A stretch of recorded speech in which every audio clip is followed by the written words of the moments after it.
নমস্কাৰ বন্ধুসকল, আমাৰ ষ্টাডি পঢ়া আড্ডা চেনেলৰ আন এটা ভিডিঅ'লৈ সকলো বন্ধু বান্ধৱীক স্বাগতম জনাইছোঁ। আৰু আজিও বেছি কথা নকয় আমাৰ প্ৰশ্নলৈ আগবাঢ়ো বন্ধুসকল। আজিৰ আমাৰ প্ৰথম প্ৰশ্নটো হ'ল, সম্প্ৰতি কোন ভাৰতীয় লেখিকাই আজাদী নামৰ কিতাপ এখন প্ৰকাশ কৰিছে? বন্ধুসকল, ইয়াৰ শুদ্ধ উত্তৰটো হ'ব খ, অৰুন্ধতী ৰায়ে আজাদী নামৰ কিতাপখন প্ৰকাশ কৰিছে বন্ধুসকল। এতিয়া আমাৰ দ্বিতীয় নম্বৰ প্ৰশ্নটো হ'ল, আজিৰ দ্বিতীয় নম্বৰ প্ৰশ্নটো হ'ল আমাৰ 2025 চনৰ ভিতৰত 5 মিলিয়ন শিশুক শিক্ষা প্ৰদানৰ উদ্দেশ্যত এডুকেশ্যন ফৰ অল নামৰ উদ্যোগ কোনে স্থাপন কৰিছে? বন্ধুসকল, ইয়াৰ শুদ্ধ উত্তৰটো হ'ব 22 জুনছে 2025 বৰ্ষৰ ভিতৰত গোটেই ভাৰতবৰ্ষক 5 মিলিয়ন শিশু শিক্ষা প্ৰদানৰ উদ্দেশ্য এডুকেশ্যন ফৰ অল নামৰ উদ্যোগ স্থাপন কৰিছে বন্ধুসকল। আজি আমাৰ তৃতীয় নম্বৰ প্ৰশ্নটো হ'ল, ভাৰতীয় ষ্টেট বেংকৰ সহায়ৰ বাবে কোনে প্ৰথম কণ্টাক্টলেছ পে'মেণ্ট ৱাচ লঞ্চ কৰিছে? বন্ধুসকল, ইয়াৰ শুদ্ধ উত্তৰটো হ'ব বন্ধুসকল টাইটেন এটা ঘড়ীৰ কোম্পানী হয় জানে।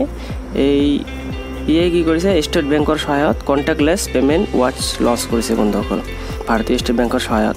এতিয়া আমাৰ 4 নম্বৰ প্ৰশ্নটো হ'ল, health worker safety a priority of patient safety কোন দিৱসৰ থিম আছিল এইটো বছৰৰ? বন্ধুসকল, ইয়াৰ শুদ্ধ উত্তৰটো হ'ব বিশ্ব ৰোগী সুৰক্ষা দিৱসৰ থিম আছিল এইটো, health worker safety a priority for patient safety. বন্ধুসকল, এইটোৰ থিম আছিল বিশ্ব ৰোগী সুৰক্ষা দিৱসৰ। এতিয়া আমাৰ নেক্সট প্ৰশ্নলৈ আগবাঢ়ো। আজিৰ আমাৰ 5 নম্বৰ প্ৰশ্নটো হ'ল, ইণ্ডিয়ান হেপিনেছ ৰিপৰ্ট 2020 কোন ৰাজ্যই প্ৰথম স্থান লাভ কৰিছে? বন্ধুসকল, ইয়াৰ শুদ্ধ উত্তৰটো হ'ব মিজোৰাম।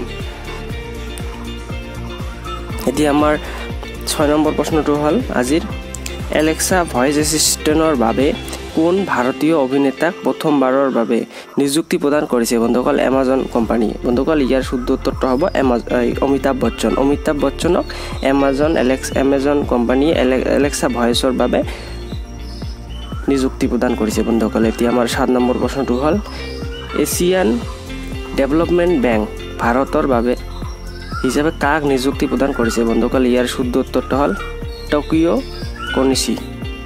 এতিয়া আমাৰ আজিৰ 8 নম্বৰ প্ৰশ্নটো হ'ল, ADB-য়ে কোন ৰাজ্যৰ ৰোড প্ৰজেক্টৰ বাবে $177 মিলিয়ন ঋণ অনুমোদন কৰিছে? বন্ধুসকল, ইয়াৰ শুদ্ধ উত্তৰটো হ'ব মহাৰাষ্ট্ৰ।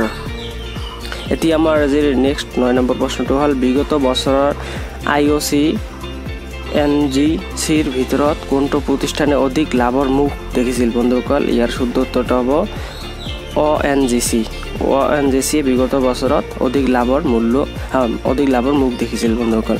ইয়াৰ আজিৰ আমাৰ শেষ আৰু 10 নম্বৰ প্ৰশ্নটো হ'ল, উৰিষ্যাৰ বৰ্তমান মুখ্যমন্ত্ৰীজন কোন দলৰ? বন্ধুসকল, ইয়াৰ শুদ্ধ উত্তৰটো হ'ব বিজু জনতা দলৰ। উৰিষ্যাৰ বৰ্তমান মুখ্যমন্ত্ৰীজন বিজু জনতা দলৰ মুখ্যমন্ত্ৰী বন্ধুসকল। এইখিনিয়ে ভিডিঅ' পৰা চাই কেনে লাগিল? ভাল লাগিলে লাইক কৰক, কমেণ্ট কৰক, শ্বেয়াৰ কৰক। সকলো বন্ধু বান্ধৱী যিসকল বন্ধু বান্ধৱী যিকোনো ধৰণৰ পৰীক্ষা বা গভৰ্ণমেণ্ট জবৰ এক্সামত তৈয়াৰী হৈ আছে বন্ধুসকল। এইখিনিয়ে ভিডিঅ'টো চোৱাৰ বাবে থেংক ইউ, ধন্যবাদ। জয় আই অসম।